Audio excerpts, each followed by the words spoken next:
Kidney মানুষের শরীরের অন্যতম গুরুত্বপূর্ণ বিপাকীয় অঙ্গ এবং এটা যেমন শরীরের সমস্ত বজ্র পদার্থ বের করে দেয়, তেমনি সেটা শরীরের লবণের ভারসাম্য রক্ষা করে, শরীরের ইলেকট্রোলাইটের ব্যালেন্স রক্ষা করে, শরীরের রক্তকণিকা তৈরি হতে সাহায্য করে এবং শরীরের ভিতর বলা হয় যে 20% of the blood passes through the kidney, অর্থাৎ 20 ভাগ রক্ত প্রতি মিনিটে কিডনি দিয়ে পাস করে এবং এটাকে পরিশোধিত করে। তো কিডনি নষ্ট হওয়ার ক্ষেত্রে দেখা যায় যে হঠাৎ বা আকস্মিক কিডনি বিকল হয়।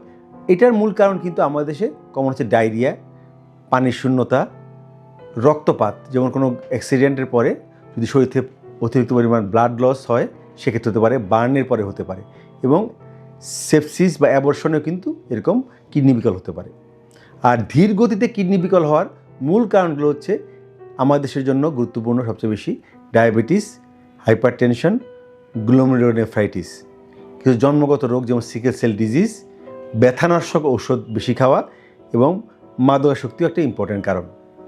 অ্যান্টিবায়োটিক এবং অন্যান্য ওষুধপত্র এবং ব্যথানাশক ওষুধ কিন্তু বর্তমান সময়ে খুবই মারাত্মক আকার ধারণ করেছে।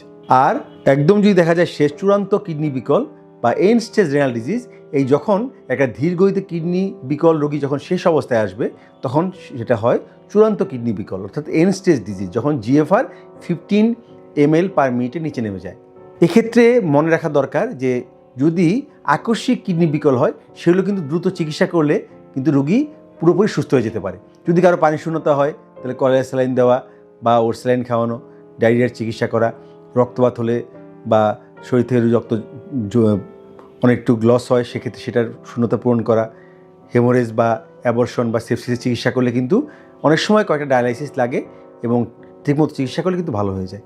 কিন্তু যেগুলো ধীর গতিতে কিডনি বিকল হয়, যেমন কারো যদি লং স্ট্যান্ডিং ডায়াবেটিস থাকে বা হাইপারটেনশন থাকে, সেগুলো কিন্তু কিডনির উপর প্রভাব বিস্তার করে এবং বলা হয় যাদের 15 থেকে 20 বছর ডায়াবেটিস থাকবে তাদের ক্ষেত্রে দেখা যায় যে শতকরা 20 থেকে 25 জনের কিন্তু অবশ্যই কিডনির সমস্যা দেখা দিবে এবং কিডনি আস্তে আস্তে কিডনির ফাংশন হ্রাস পাবে এবং হাইপারটেনশন একই। এক্ষেত্রে ডায়াবেটিস এবং উচ্চ রক্তচাপ নিয়ন্ত্রণ খুবই গুরুত্বপূর্ণ। আর আমাদের দেশে একটা সমস্যা হচ্ছে যদি সাথে সাথে কারো যদি আবার আর্থ্রাইটিস থাকে বা বাত ব্যথা থাকে, তারা প্রচুর ব্যথার ওষুধ খায়। ব্যথার ওষুধ খাওয়াটা একদমই পরিহার করতে হবে, ডাক্তার বললেও খাবেন না, যতটুকু সম্ভব সহ্য করা সম্ভব। বা কিছু কিছু ওষুধপত্র আছে যেগুলো কিডনি ফ্রেন্ডলি, সেই ওষুধগুলো আমরা ব্যবহার করে থাকি, সেক্ষেত্রে ইউরোলজিস্ট আপনাকে সাহায্য করতে পারবেন। আর চূড়ান্ত কিডনি বিকল হলে সেক্ষেত্রে চিকিৎসা হচ্ছে ডায়ালাইসিস কিংবা কিডনি ট্রান্সপ্লান্ট। দুটোই খুব ব্যয়বহুল চিকিৎসা। যেমন ডায়ালাইসিস লাইফ লং করতে হয়, এটা কিন্তু যে ব্যাপারটা এরকম না যে কয়েকটা ডায়ালাইসিস করার পরেই কেউ সুস্থ হয়ে যাচ্ছে। ডায়ালাইসিসটা তার হচ্ছে যদি যেহেতু শরীর থেকে বজ্রপদার্থ বেরোতে পারতেছে না, সেটাকে আমরা বের করার জন্য ডায়ালাইসিস করছি। সেটা হেমোডায়ালাইসিস, অর্থাৎ কোনো একটা সেন্টারে গিয়ে রক্তনালীর অ্যাক্সেসের মাধ্যমে ডায়ালাইসিস করা হয়, সেটা হচ্ছে হেমোডায়ালাইসিস। আরেকটা আছে কন্টিনিউয়াস অ্যাম্বুলেটরি পেরিটোনিয়াল ডায়ালাইসিস, অর্থাৎ পেটের মধ্যে একটা ক্যাথেটার ফিট করে আমরা ফ্লুইড চেঞ্জ করে করতে পারি। সেটা কেউ একজন অফিস করতে পারবে, বাসায় করতে পারবে, রিমোট এরিয়াতে কোথাও আছে সে করতে পারবে। এই দুটো হচ্ছে ডায়ালাইসিস পদ্ধতি। আর আরেকটা পদ্ধতি যেটা সবচেয়ে ভালো, সেটা হচ্ছে যদি কিডনি ট্রান্সপ্লান্ট করা হয়। এবং সবচেয়ে সুখের কথা হচ্ছে এইটাই যে আমাদের দেশে কিন্তু কিডনি ট্রান্সপ্লান্ট অনেক এখন আগের চেয়ে বেশি করা হচ্ছে, দক্ষ ইউরোলজিস্টগণ আছেন এবং এক্ষেত্রে আমরা বলবো যে আমাদের দেশেই এইটার চিকিৎসা সম্ভব।